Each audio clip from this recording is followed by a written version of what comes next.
yan mga kaidol, no?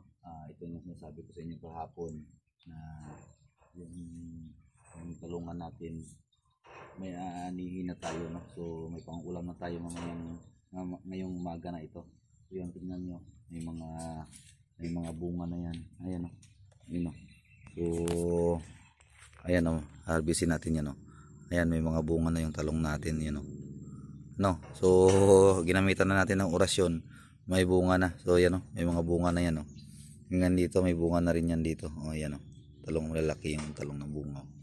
So yan, harvestin natin yan mga kaidol, no? Lulutuin natin yan. So siyempre yung kapatid ko maghawak.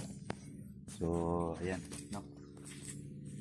Mag ano tayo, mag-inisa o torta yata. So bunga na. Ayan. So may talong na tayo. Ulang na. So halika. So siyempre, dito na kayo bibili sa akin na similya, no? Maliliit pa lang, mabubunga na. So mura lang yung similya natin mga kaidol. At 550 yung isa, no? 550. Pero instant to. Madali lang magbunga. After 3 days, 4 days bubunga na, no? So ayan. Dali, harvest tayo. Ayan, no? Ayan, may bunga na, oh. Ayan, may bunga na. Ayan, just pitasin natin ito mga kaidol. Ayan, may bunga na. So hanggang dito. Ayan, may bunga na tayo. So anong lutuin natin to? Torta. Torta lang. So, torta na lang. Ayan, bunga na. Harvest na tayo. Ito po, yung malaki.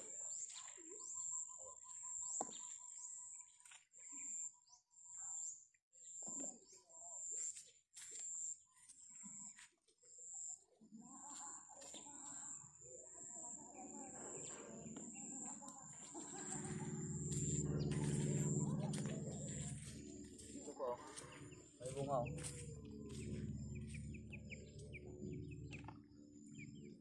Wala na bunga. So ayan yung bunga mga kaidol. Ayan yung bunga. So di ba?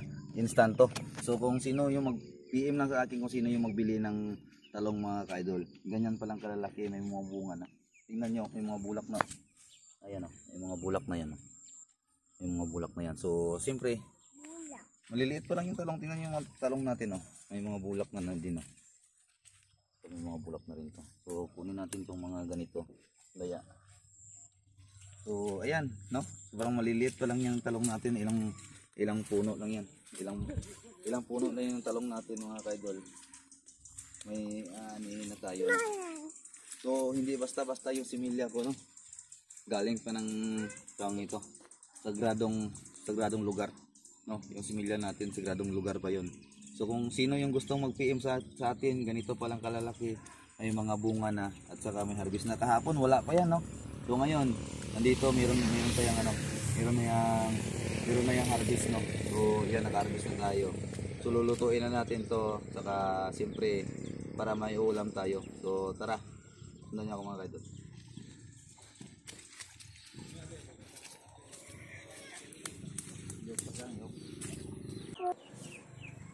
So ayan mga kaidol, no? Lininisan natin bago natin lulutuin kasi ano to, para masustansya kasi to. So ito, kita mo. Yung harvest natin mga kaidol, no? Maliliit pa pero ayan. Siyempre dapat yan, linisan natin. Kasi kakainin natin to, dapat malinis yung ano natin. Masarap to igisahin o kaya torta, pero wala tayong itlog, torta lang tayo. Meron tayong itlog pero mas masarap kasi ginisa lang. Yan yung paborito ko kasi.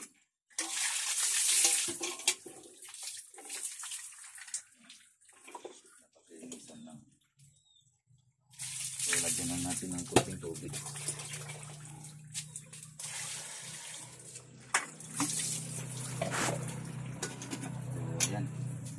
Ano na natin, isasalang na natin to.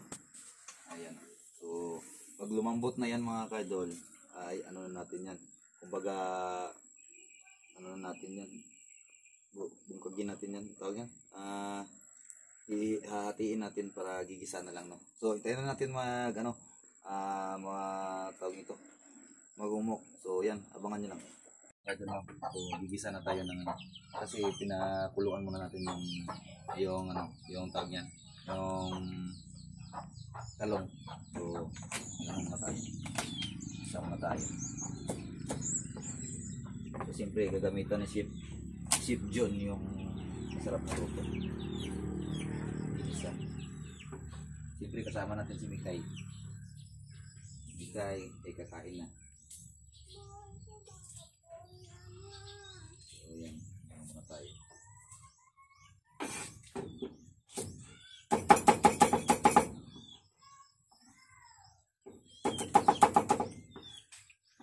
Siyempre kisahin natin marami, masarap yan kung maraming lamas.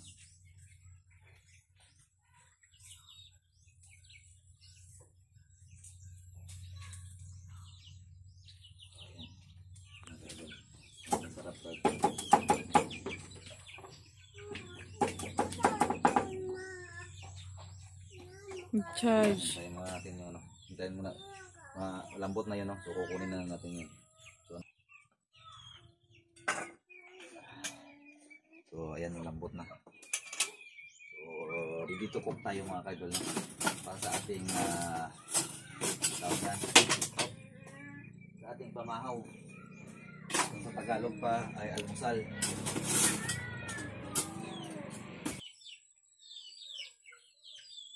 So yan, malambot na yung eggplant natin mga kaidol, no? Dito na, malapit na dito. Bawa muna ako ng isang.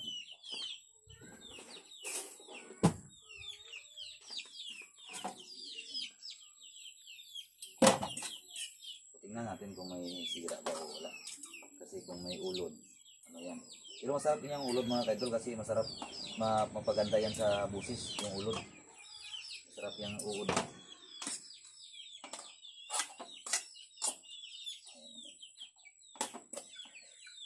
Walang uod.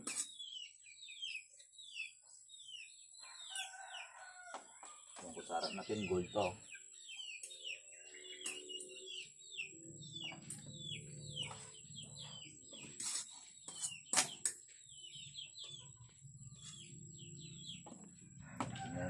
Talaga i-sure natin kung may uod ba o wala.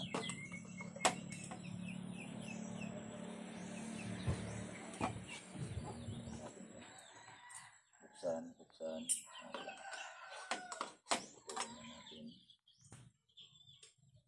Dito lang lagi.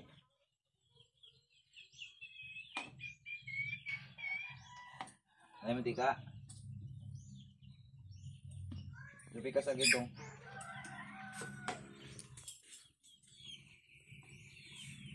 Lunod na lang ito sa kalahado.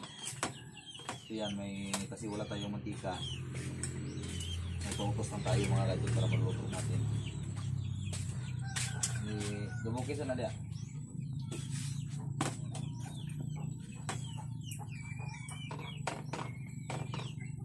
So yan, walang uod, may iba mayroong sira, pero iba wala.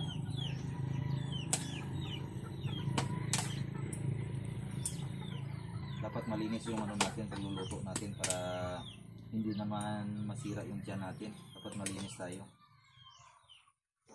Yan, ganyan natin yung pagigisa, no? Masarap to kasi matamis pa to kasi bago to, fresh from the farm, no? So ayan, tapos na tayo, no? So ready to gisa na lang tayo. So dito ka, halika. Ayan.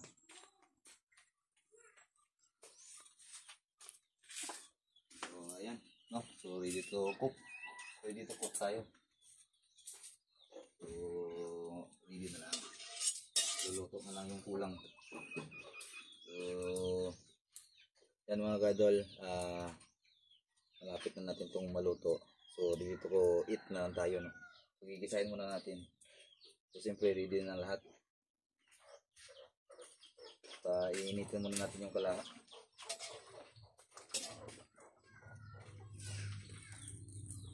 Para lalakas yung apoy. So siyempre sa lahat-lahat nating mga solid supporters dyan, maraming salamat sa lagi niyong pagsusuporta sa akin, sa aming team 69, ni Boss Radin, siyempre kay 69, sa akin din no, sa walang sawang pagsusuporta no. So ito na yung pagkakataon na mag-vlog tayo, a day in my life lang no. So dito lang tayo sa paligid, mag-vlog no. Ayan na. So yan, mainit na siguro yung mantika no. So gisahin na natin.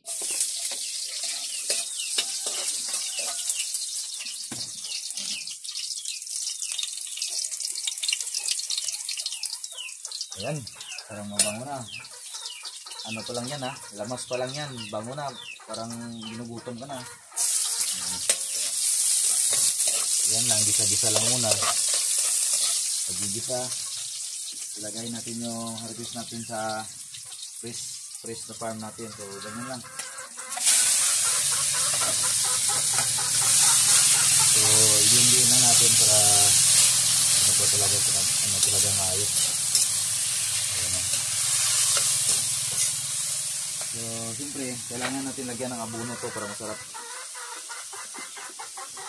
Ayan, lagyan na ng kunting abono. Tingnan mo. So, lagyan na ng kunting abono mga kaidol. Siyempre, hindi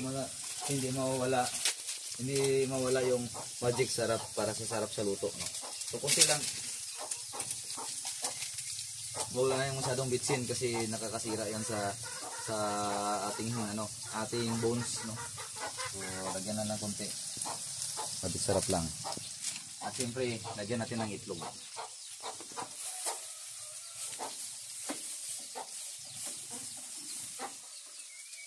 Ayan, tingnan nyo.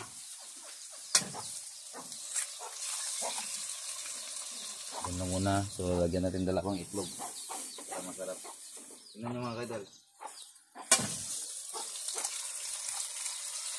Dati tayo kusinero ng barko, no? Sa barko tayo galing. Pagkatapos ng gisahin, kain na.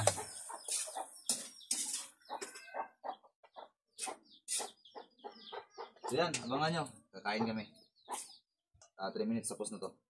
So, ayan mga kaidol, luto na yung kinain natin. Luto na yung niluto natin, no? So kakain tayo. So tatawagin natin si Mikay, si Oplok, si EG.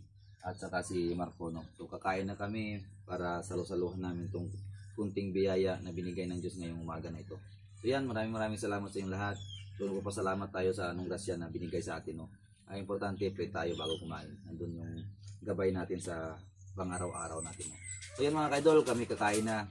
Siyempre, sa lahat natin mga solid supporters dyan, kainin tayo, no? So yan, mag-pray muna kami bago kumain. So siguro hanggang dito na lang. Maraming salamat. Ito lang muna yung umagahan namin. So, pamahaw na mo sa Bisaya pa, sa Hilonggo pa, amuang Panyaga. So, yan. Hanggang dito na lang. Maraming salamat. I love you all sa lahat. Kain tayo lahat.